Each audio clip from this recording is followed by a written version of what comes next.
Well, hello, best friends. We're in a familiar surrounding. Yeah. We're in the car. Corinne, as we were sitting there having breakfast this morning, turns to me and says, "What did you say?" What did I say? You tell me. Do you want to go to range? This girl, famously, notoriously, does not like the driving range. No. I'm torturing myself. I think she's starting to analyze her golf game in her head now, and we didn't book a tee time today. It's a Sunday. She's probably thinking, one, we're not going to get a tee time. Two, I'm probably not in the actual mood to play a full round of golf. Three, Damien needs to film other things today, so a full round of golf is not there, but she does want to swing golf clubs, and she knows going to the range is practice. If you go there with purpose, you're not going there just to hit balls, you're going there to actually practice. I'm ready to get frustrated. She's ready to get frustrated. She's ready. We're under it. We're under a tunnel. There we go. There's the light back again. So we're going to the range. So I'm always happy to go to the range and swing golf clubs. And you are. It's true. I've actually never been to this driving range before. So me and Dylan have a lesson here next week on the 9th in the morning. It's West Side driving range. It's actually a golf academy, so that's why we're doing a lesson there. The reason we chose there for a lesson is because there's no point in Dylan paying for a lesson with Jake when Jake is giving me lessons for free. But one of the reasons we chose there is because one of the PGA pros there that's giving lessons is actually an ex-tour pro. So we thought getting a lesson off of an ex-tour pro would be quite interesting. So I have no idea what the audio of this clip is like because there's no mic on board and we're obviously in the car and it's moving. So I am going to end this little clip here.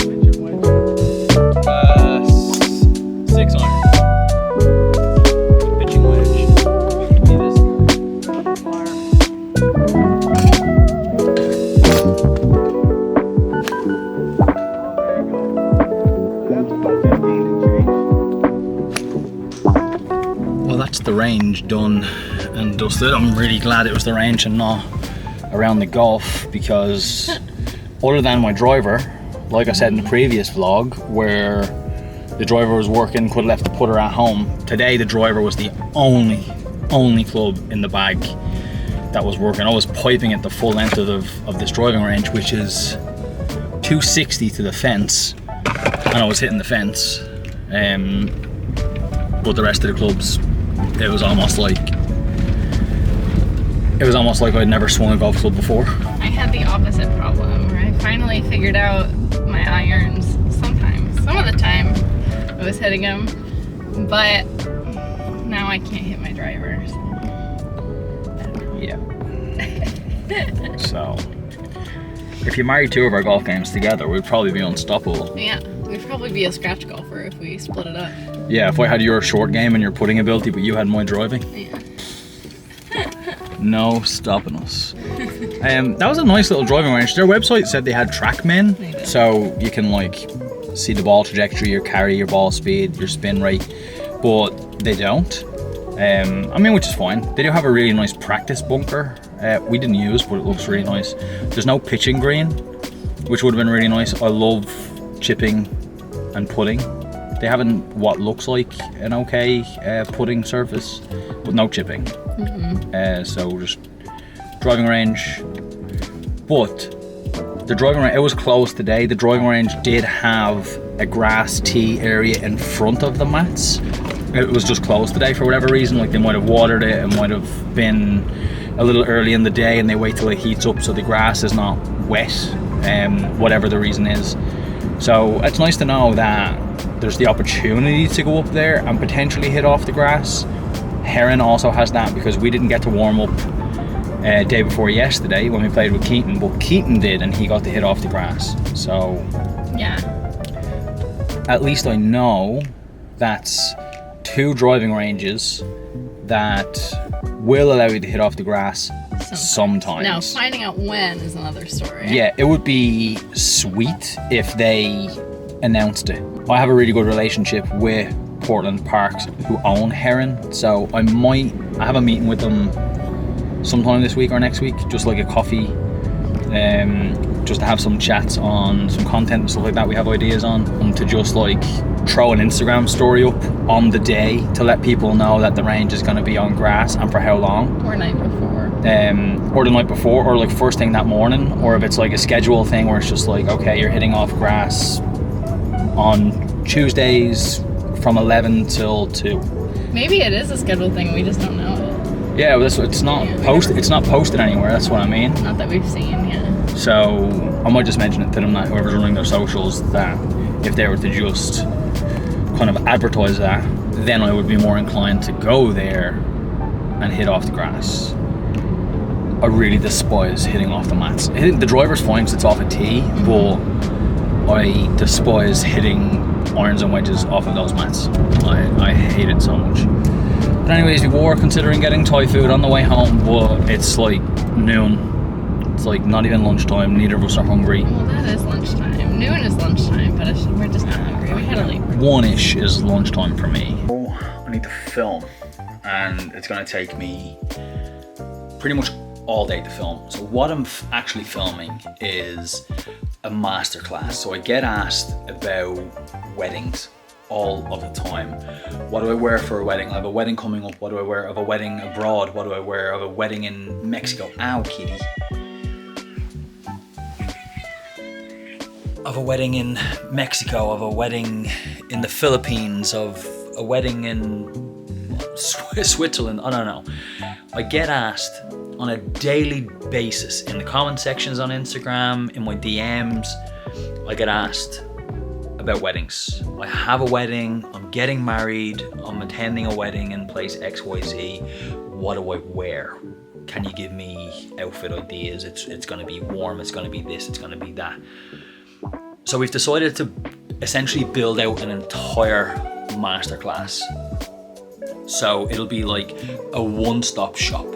It'll go through everything from the history of what men traditionally wore to weddings, what we wear now, how we got to where we are now, how to build outfits, how to take inspiration from things like Instagram and Pinterest and actually build them into outfits, how to follow dress codes and themes respectfully, how to dress in a timeless manner, so when you look back at the photos in 10 or 20 years time, you don't think to yourself, what on God's green earth was I wearing? All of these things, everything from grooming to shoes to tailoring, everything. So I have it all scripted out, and that's what I'm doing today, is recording all of that. So Corinne is going to have to come down here into the office to entertain this little carpet slug, because I don't get a chance to film, because this little one demands my attention. Between Corinne out there and this little one in here, I do not get a minute's peace. No, 1 minute. Not a minute. Look at the paw. Which, if I ignore her, watch the paw. Pain and out of my hair. So I can actually get this thing filmed, because I've been procrastinating it like there's no tomorrow. It's like a pure ADHD brain thing where I have this demand. It's like, you need to film this thing, and my brain just won't allow me to do it. So there we go. Look, because I'm not paying attention to her. Look at the paws. Hi. Yeah, so my brain is just not allowing me to do it, and I'm even procrastinating right now, sitting on the floor talking to you, petting the cat. But I'm gonna get up off my ass and go get this thing done.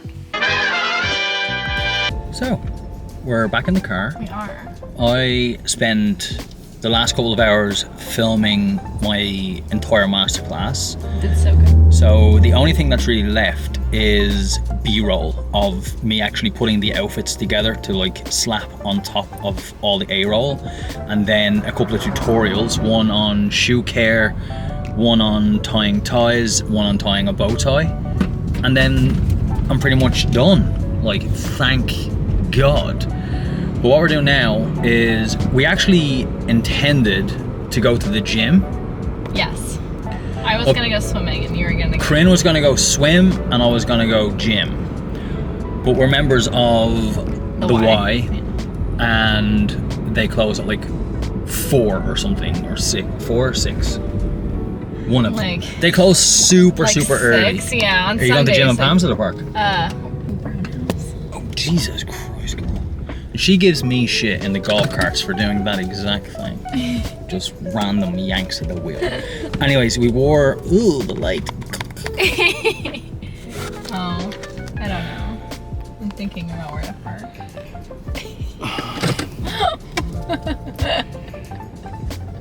So, as mentioned, we're members of the Y, and their opening hours all week are pretty good, except for a Sunday, where they open at like noon and close at like 4. They're open for literally 4-ish hours on a Sunday, which, in my opinion, is a little bit ridiculous. I'm sure these people don't want to be working on a Sunday, and that's absolutely fine and absolutely valid. But also, could you imagine if you work Monday to Friday, you don't get a chance to go to the gym at all, and then the only chance you get is on a Sunday, and you only have like a 4-hour window to like get in and get it done. And it's not the cheapest gym membership in the world either. So yeah, I'm just complaining about it now. But anyways, we came to the park and we just brought a football. And we're just gonna have a little walk around and just kick the football around for a bit and enjoy the good weather. This cardigan will be getting left in the car. No, because look how bright we are in the sun right now, but look how dark the park is. I'm sweating balls. You should bring it.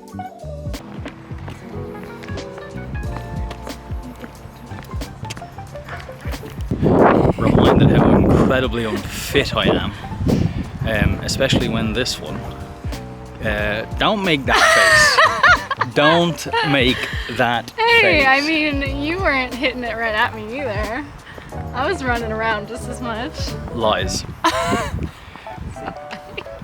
I hit the ball to Corinne. Corinne doesn't stop the ball, just waves whatever foot is not planted to the ground at the thing, and wherever it goes, it goes. I only played soccer for 3 weeks when I was 8, and some kid pushed me face down in the mud, and so I went to my mom crying and I said, I quit. And that was the end of my soccer career. Yeah, he was like, it's weird being like a fully grown man on a bicycle to like come through a park with a playground where there's like, you know, people with their kids, people walking their dogs, kids playing soccer, football. And yeah, to approach a group that don't know you and you don't know them. And it definitely looked like he was approaching the group because he was unaware that it was adults. He definitely thought it was like one adult with the group, and then when he realized that there was a second adult, he turned around and walked away. So Corinne was just warning those 2 boys that are playing football because they're here alone, they're not with their parents. Yeah, I'm an adult. So and they're older, like they're probably like 7 or 8. they're a little, I'd say they're about 10. No, they're small. Yeah. Nah, they're about, 10 looks like that. yeah, they're about 10 or 11.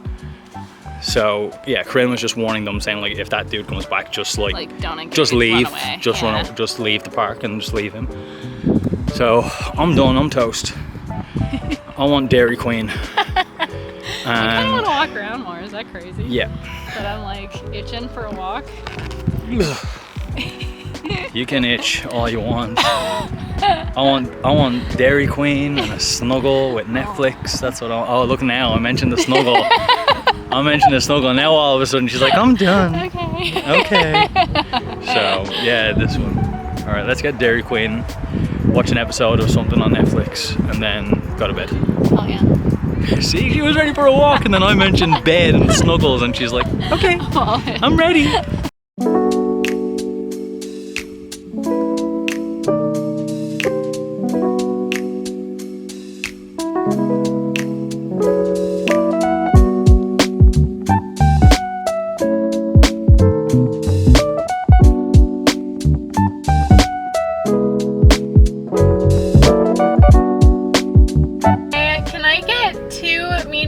Oreo blizzards and 1 dipped chocolate cone.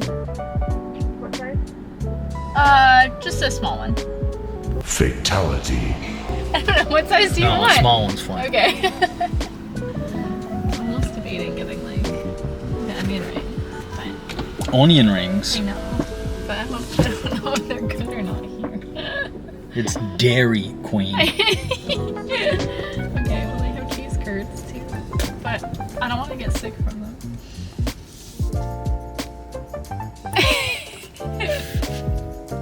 Pay the man, baby.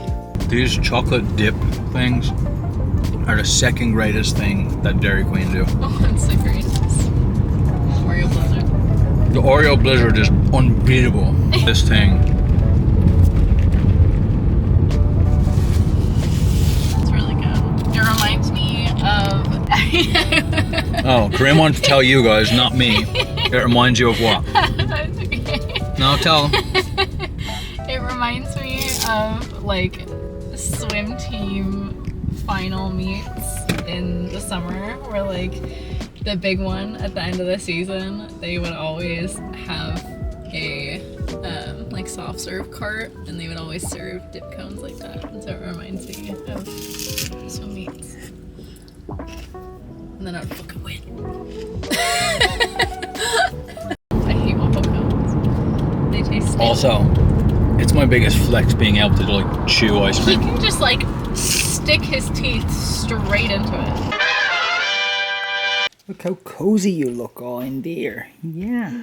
Hi. Still in her spot. Yeah. Oh, hello, Mrs. She looks so...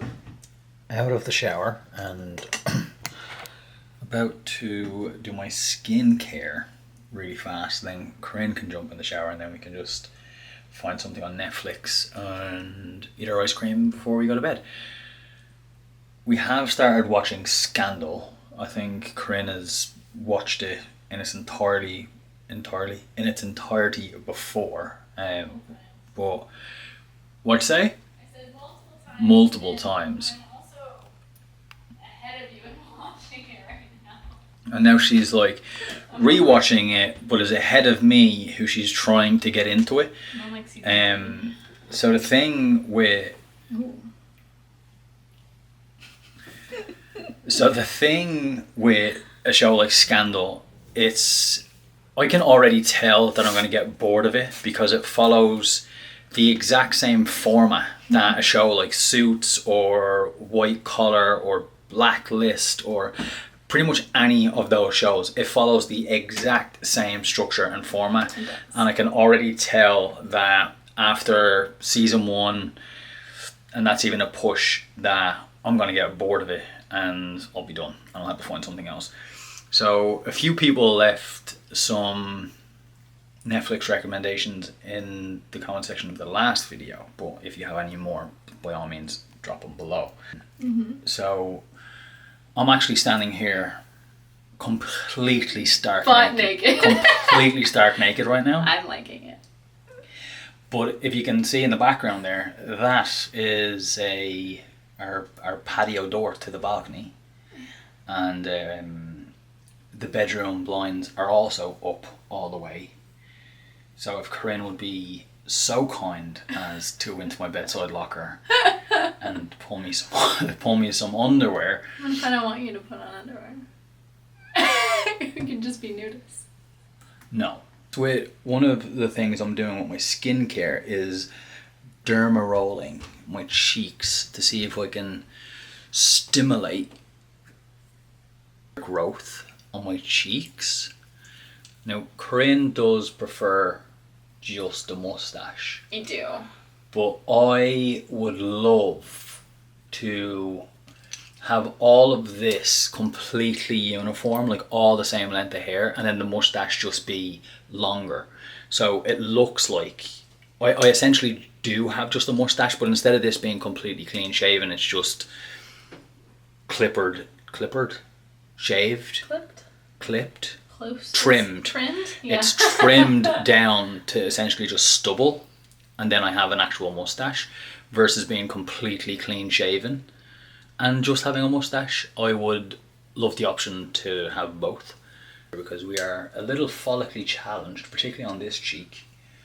It'll grow like crazy along the jawline. You get like a good jawline, so and along on your the neck. Along the jawline, under the chin, so on chin number 1, not chin number 2, it'll grow there, and then up over the chin and the goatee area, the mustache all grows like crazy. I could clean shave tonight and have a mustache in less than 2 weeks. It would be back to this. Less than that, yeah. It would be back to this sort of length in like 2 weeks. It grows like crazy. Mm-hmm.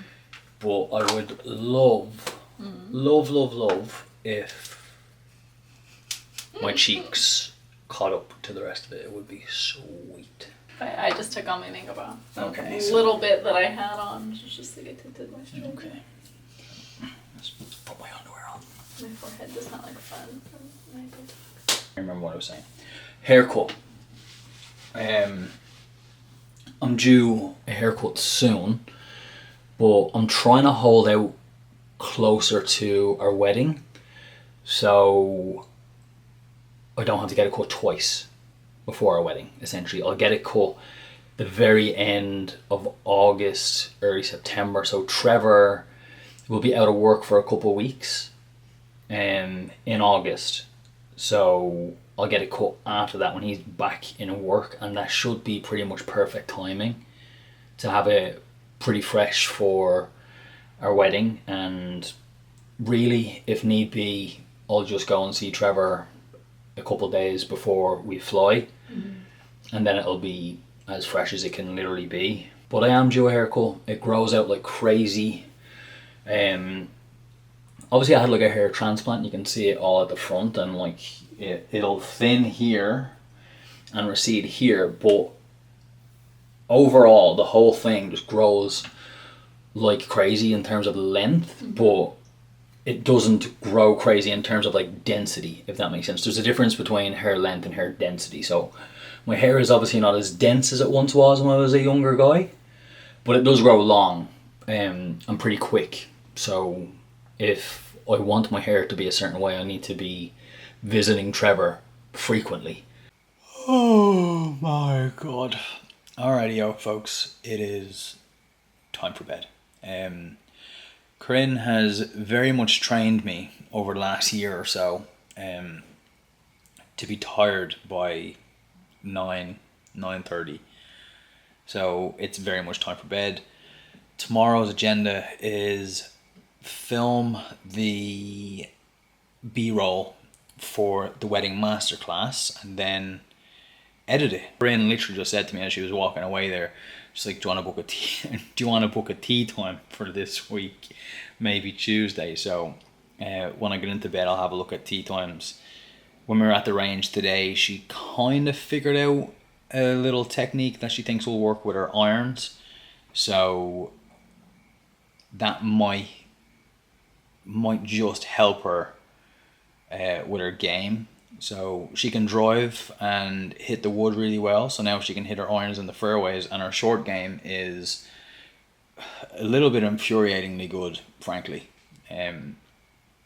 So I think if she does a lesson probably soon, I think the issue is if she does a lesson, they'll try teach her the quote-unquote correct technique, when in reality I don't think correct technique works in golf, if that makes sense. Like, to a degree, yes. Like, I've done lessons and I strike the ball better. I'm compressing the ball, striking down on it. My short game lesson was absolutely invaluable when it came to drills for putting, when it came to chipping around the green. Yes, they're absolutely invaluable if you're somebody who is susceptible to that learning type and is capable of implementing those quote-unquote correct techniques. when, if you're not, that doesn't mean that you can't play golf. Like, Scotty Scheffler right now is the #1 golfer in the world and has a very unorthodox swing. His footwork through his follow-through is absolutely insane. And it's very unorthodox, yet he's the #1 golfer in the world right now. John Daly's swing was absolutely insane, and he's won a major. So, is what it is. You just got to swing your swing, and if Corinne's swing is somewhat unorthodox, but it works for her, then she should just stick to it. I think so much of golf is just about a feel, and if it feels good and you make contact with the ball and it goes straight, just try to replicate the feel. It doesn't need to be absolutely perfect unless you're trying to be some sort of professional, and quite frankly, we're not. So, hi kitty. The cat's looking at me like I'm nuts because I have my phone in one hand shining light on my face and I'm talking to the camera. But She's telling you to go to bed. She's saying, as a vlog, you go to bed. do you remember when I said earlier on, at the beginning of this vlog, when I said between Corinne and the cat that I don't get a single second, a single minute? There was just evidence of it right there, between her staring at me because of what I'm doing and Corinne over there piping up telling me to get to bed. So on that note, we will end the vlog here, and I'll see you guys tomorrow. Okay, goodbye. This beat goes stupid. Stupid. This beat goes stupid. Yeah.